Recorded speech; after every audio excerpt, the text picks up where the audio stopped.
ক্রিকেটের কি কোনো সিজন হয়? মানে ক্রিকেটের কি কোনো ঋতু হয়? আমার তো মনে হয় আইপিএল এর ঠিক ক্রিকেটের ঋতু শুরু হয়ে গেছে। মানে ঋতু বলতে আমি বোঝাচ্ছি আইপিএল এ মনে হয় বর্ষাকাল শুরু হয়ে গেছে। কারণ যেভাবে রান হইতেছে তাতে আইপিএল এ ক্রিকেটের মনে হয় ক্রিকেট ইতিহাসে রানের বন্যার মাস চলতেছে। যে বন্যায় ভাসতেছে বোলাররা।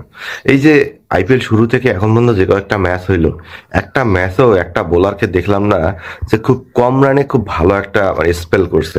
সেখানে মানে একদম তামা তামা হয়ে যাচ্ছে এক একটা বলারকে।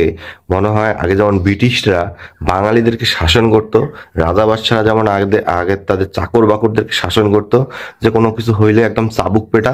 আমার মনে হয় বোলারদের একদম তেমন চামড়া চামড়া খিচে ফেলতেছে আইপিএল এর ব্যাটসম্যানরা। আরে গতকালকে যেমন দিল্লির আর ম্যাচটা, এই ম্যাচটা দিল্লি এবং লখনউর ম্যাচটা, লখনউ যখন প্রথমে ব্যাটিংটা করলো, মানে এর কি মায়ের না চাবুক, মানে একদম পুরা তামা তামা করে দিয়ে দিল। দেওয়ার পর যখন 210 রানের মতো টার্গেট হয়ে গেল, তখন দিল্লি কিন্তু ম্যাচটা হেরে যাবে, এটা সবাই জানছিল যে ম্যাচটা হারবেই। কিন্তু ভাইয়া নতুন নতুন কিছু প্লেয়ার আসছে এবার আইপিএল এর যে উদ্ভাবন হবে তার মধ্যে যে আশুতোষ শর্মা, এই ব্যাটসম্যান যে কোত্থেকে আসলো দিল্লির রে ভাইয়া, একদম পুরো চাবুক পেটা করে দিয়ে ম্যাচটাকে একদম পক করে হাতের মুঠোয় নিয়ে নিল। সেখানে লখনউয়ের লখনউয়ের ওপেনিং পেয়ার থেকে শুরু করে ওয়ান ডাউন বলেন এবং শেষের দিকে এসে যে মাইকটা মিলার পর্যন্ত, কিলার মিলার একদম কিলিং করে দিয়ে দিল দিল্লির বোলারদের।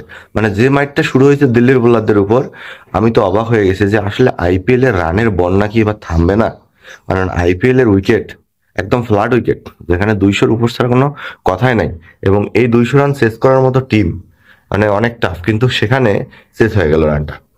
ম্যাচটা দেখার পর আমি চিন্তা করছি যে আমি লাইভ দেখলাম না হাইলাইটস দেখলাম। কারণ যে বলটাই দেখতেছিলাম সেখানে মার্শ প্রতিটা বল চালাইতেছিল, নিকোলাস পুরান প্রতিটা বল ব্যাট চালাইতেছিল। মানে তাদের ব্যাট চালানো দেখে আমি মনে হচ্ছে কি শুধুমাত্র তারা 4 এবং 6 এর যে ক্লিপস গুলো আছে সেই ক্লিপস গুলা মানে টিভিতে চলতেছে।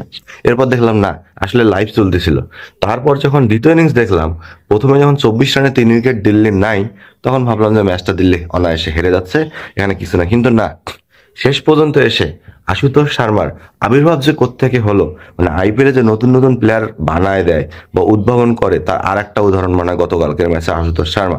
মানে আশুতোষ শর্মার উদ্ভাবন যে কোথা থেকে ঘটলো, তিনি এসে যে একদম পাড়াউ করে মাইটটা দিল, দিয়ে যে একটা যে ইম্প্যাক্ট ইনিংস তিনি খেললো, সেই ইনিংসে একদম লখনউ পুরা শেষ। মানে ঋষভ পান্ট মানে অধিনায়ক হিসেবে তার যে প্রথম ম্যাচটা শুরু করলো, সেই ম্যাচে তিনি পুরো মাথায় হাত, এবং তিনি একদম মানে ডুবে গেল যে ম্যাচটা এভাবে হেরে যাবে তিনি কল্পনাও করতে পারেন। কিন্তু শেষের দিকে এসে যেখানে 9টা উইকেট চলে গেছে একটা টিমের, সেই টিমটা কিভাবে ম্যাচটা যেতে একবার আপনারা বলেন।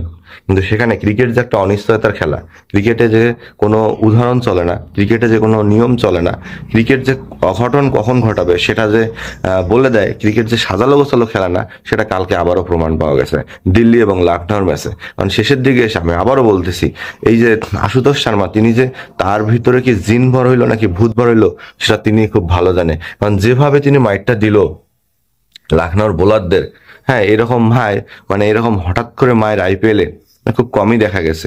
যদিও একটা ব্যাপার নিশ্চিত এবার আইপিএল এ, যে আইপিএল এর ম্যাচ জিততে গেলে 200 রান মানে 250 রানের উপর রান করতে হবে। 210-20 রান করলেও ম্যাচ নিরাপদ না। যদি 210-20 রান করে কোনো টিম বলে যে আমরা ম্যাচ জিতবো, তাহলে সে শেষ। কারণ আইপিএল এবার মনে হয় আইসিসি ইভেন্ট গুলোকে কাটাই দিবে। কারণ এবার মনে হয় বলতে হবে যে আইসিসি ইভেন্ট বাদ দিয়ে সারা বছর ইন্ডিয়ান প্রিমিয়ার লিগটাই চলুক, তারপরে 5 বছর পর বিশ্বকাপ ফুটবলের মতো এমন সিস্টেমে করে দেন। কারণ আইপিএল দেখে যে মজাটা মানুষ পাইতেছে, আমার মনে হয় আইসিসি ইভেন্ট দেখে এই মজাটা পাবে না। সো রানাউটে যারা দেখছেন সাবস্ক্রাইব করতে ভুলেন না।